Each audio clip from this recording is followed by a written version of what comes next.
The magical rituals demonstrated in this video are performed by practicing magicians, not professional actors. These rites were recorded inside an actual magical temple, not on a Hollywood soundstage. The techniques shown are authentic and very effective. Viewers are warned against casual experimentation with these methods. Mind-altering substances should never be used in connection with this practice. Only mature persons in good mental and physical health should undertake these activities. This system should be approached with the same respect one would accord to a full-contact martial art. This documentary is offered to the public as an educational introduction to an ancient Western tradition of psycho-spiritual development that has been misunderstood and maligned. Practitioners of Solomon's magic are not Satanists who make pacts with the devil. They are spiritual explorers in the deep caverns of the mind, carrying with them the lamp of wisdom and armed with the power of God.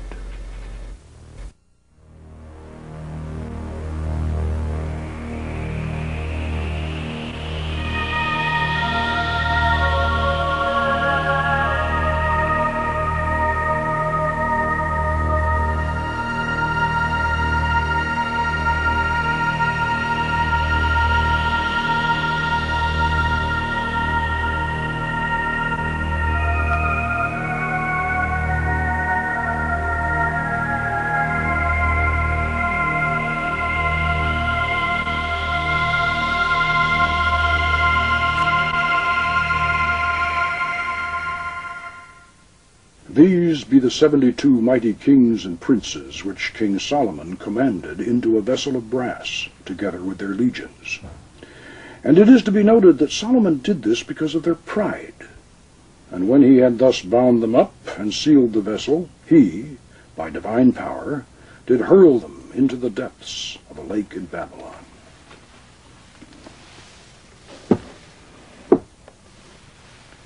I'm Poke Runyon.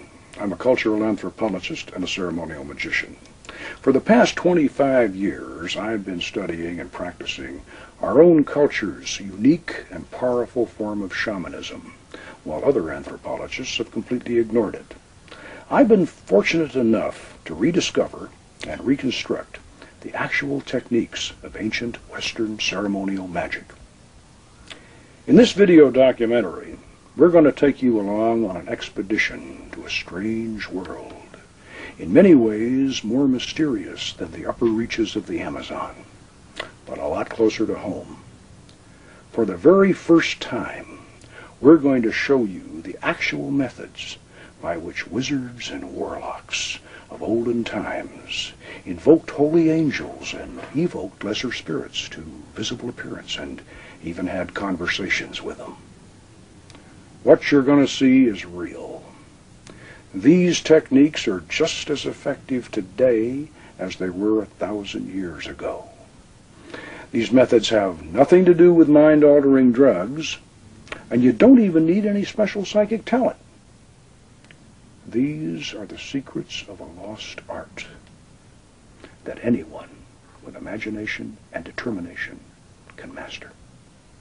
My personal magical adventure started back in 1969.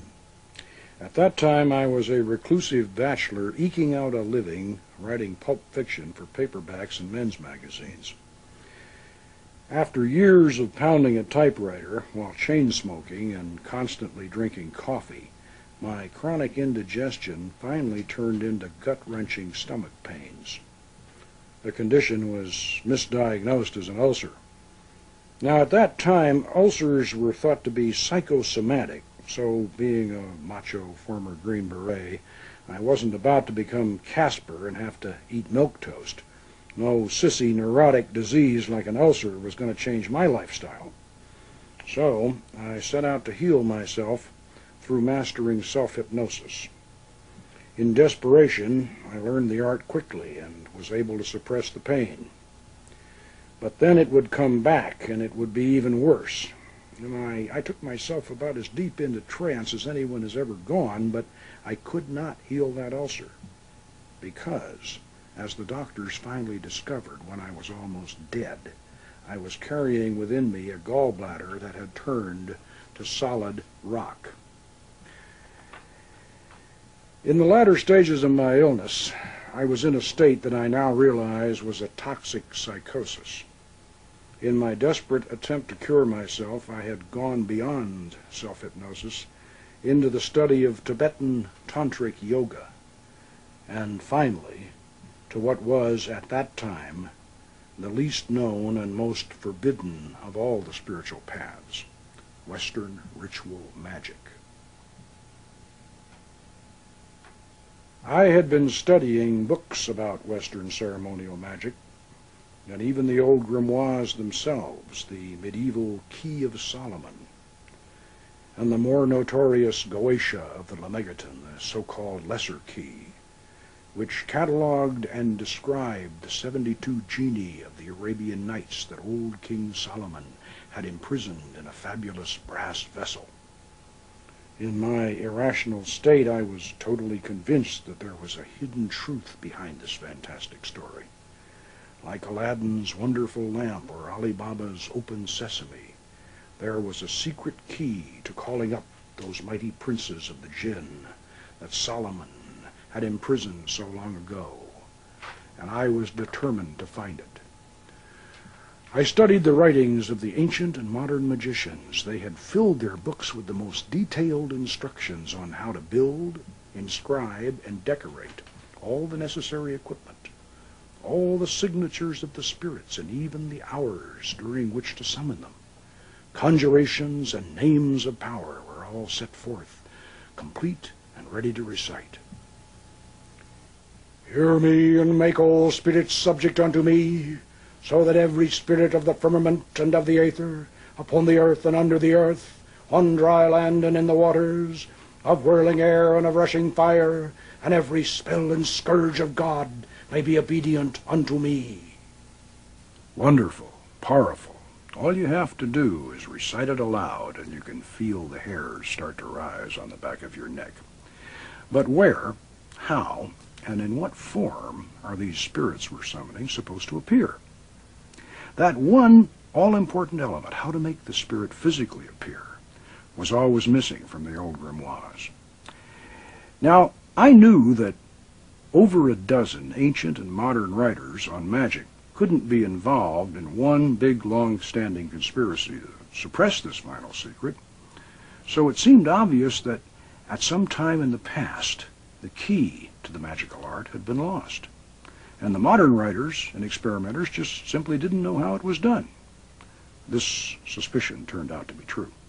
At the turn of the last century, the famous, or if you prefer infamous, magician Aleister Crowley had tried to conjure one of the Lemegeton's Goetia demons out of incense smoke. And, not surprisingly, he had very little success after a great deal of effort. This did not surprise me. Trying to form an image or commanding a spirit to produce an image out of curling, twisting smoke was more of an experiment in telekinesis than a vision from beyond. Aleister Crowley did not possess the secret technique, but he certainly understood the philosophy. He stated clearly in his 1904 edition of the Goetia of the Lemegeton that the spirits of Solomon's brass vessel are portions of the human brain.